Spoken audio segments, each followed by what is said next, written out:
பிற்படுத்தப்பட்டோர், மிகவும் பிற்படுத்தப்பட்டோர் மற்றும் சீர்மரபினர் நலன். சமூக நீதியின் பிறப்பிடமான தமிழ்நாட்டில் நாட்டிற்கே முன்னோடியாக பல்வேறு நலத்திட்டங்களை இந்த அரசு செயல்படுத்தி வருகிறது.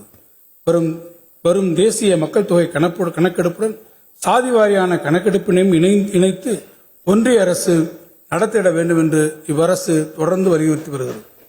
அதிகமான மாணவர் சேர்க்கை உள்ள 27 கல்லூரி மாணவர் விடுதிகள் மற்றும் கடந்த 4 ஆண்டுகளில் கல்லூரி விடுதிகளை தரம் உயர்த்தப்பட்ட 36 பிற்படுத்தப்பட்டோர், மிகவும் பிற்படுத்தப்பட்டோர், சீர்மரபினர் மற்றும் சிறுபான்மையினர் கல்லூரி மாணவர்கள் விடுதிகள் அடுத்த 2 ஆண்டுகளில் கட்டமைப்பு வசதி மேம்பாடு, சிறப்பு பழுது நீக்கம், புதுப்பித்தல் பணிகள் மேற்கொள்ளப்பட்டு தரம் உயர்த்தி புதுப்பொலிவுடன் திகழ புதிய திட்டம் வகுக்கப்படும்.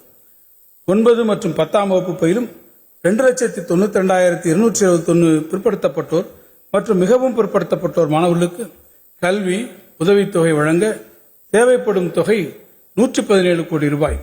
எனினும் ஒன்றிய அரசு இந்த நிதியாண்டில் வழங்கிய 19 கோடி ரூபாய் தொகை மூலம் மிகவும் குறைவான மாணவர்களுக்கு மட்டுமே கல்வி உதவித்தொகை வழங்க இயலும் என்பதால் மீதமுள்ள மாணவர்களுக்கு மாநில அரசு நிதியிலிருந்து கூடுதலாக 98 கோடி ரூபாய் ஒதுக்கீடு செய்யப்பட்டு 2 லட்சத்திற்கு மேற்பட்ட பிற்படுத்தப்பட்டோர் மற்றும் மிகவும் பிற்படுத்தப்பட்ட மாணவர்கள் மகிழ்ச்சியுடன் கல்வி பயில்வது உறுதி செய்யப்பட்டுள்ளது.